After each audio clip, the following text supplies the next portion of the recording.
Hello everyone, this is Lata Akula. In this video, we are going to study about anatomy of a flowering plant.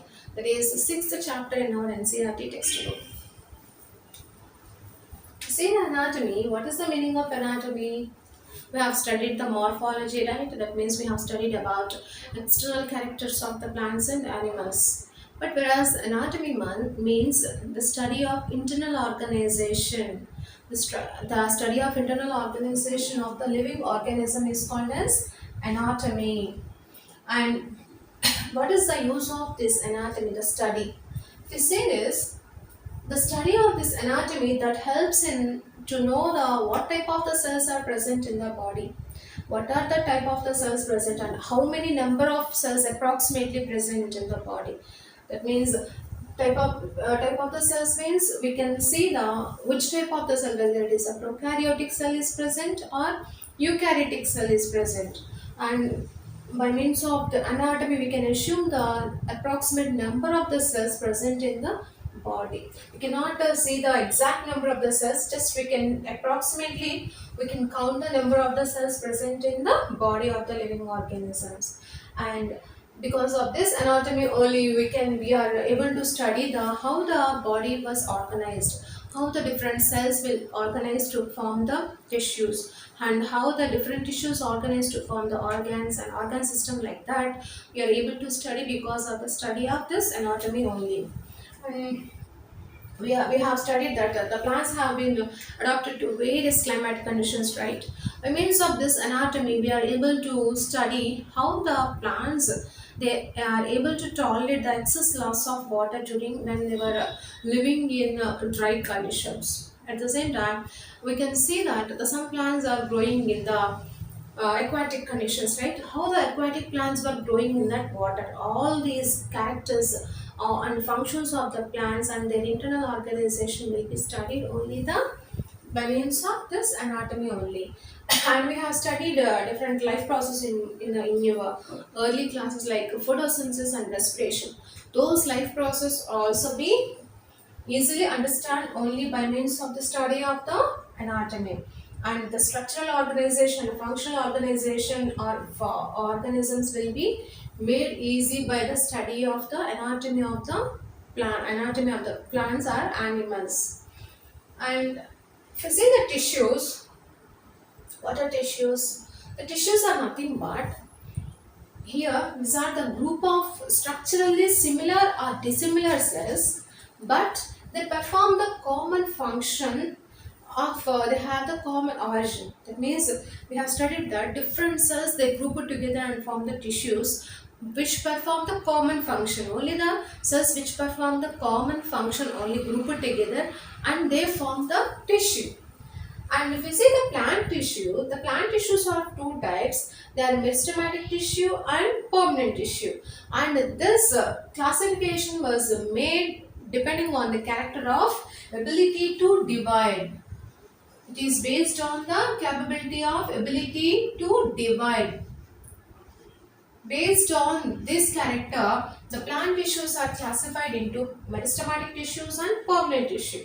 If you see the meristematic tissue, there are different types of meristematic tissues are present, and all these tissues they have the power of division. So that means almost all meristematic tissues they have the power of division. And whereas this permanent tissue is nothing but the meristematic tissue only. This meristematic tissue that produces cells by dividing, those cells only they get differentiated and matured, and they have been organized for special functions. Those cells are nothing but the permanent tissue. This permanent tissue, the cells present in them, they have a structurally, functionally, they have assigned with some specialized functions, and they lost the ability to divide. That means the meristematic tissue cells they have the ability to divide, whereas the permanent tissue cells present in them they lost the ability to divide. If you see the meristematic tissue characters, so what are the characters? What type of the cells are present in this? We have studied that permanent tissue they consist of mature cells, whereas meristematic tissue they consist of immature cells. That means a group of immature cells which may be preparing to divide or are already in continuous state of division. Those cells will continuously divide and divide and divide and produce the new cells and help in the growth of the plant, because they are dividing, and divided cells will form the plant body, right? Here the growth of the plant body is because of the meristematic tissue only. And where these meristematic tissues are present, they are mainly present in the growing regions, the actively growing regions of the plant. They consist of this meristematic tissue, like root tip, shoot tip, those are called as growing tissues, growing regions. In that regions, these meristematic tissues are present. And these meristematic tissues, they form the primary plant body. See this primary plant body is formed by meristematic tissue or permanent tissue? Only meristematic tissue. The primary plant body means the initial stage of the plant. The body of the plant is called as primary plant body. That means they consist of a delicate root, stem, lateral branches, right?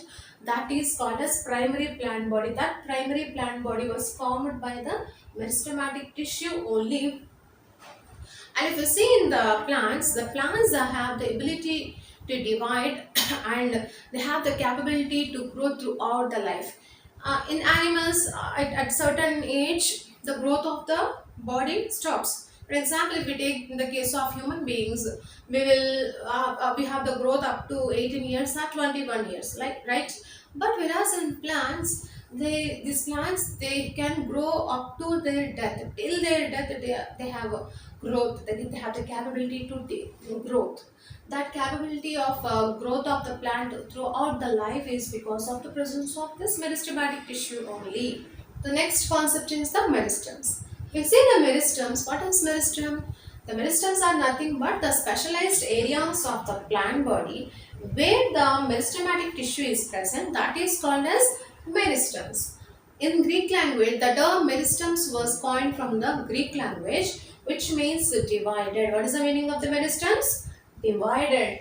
Here, these meristems are present in the areas of active cell division.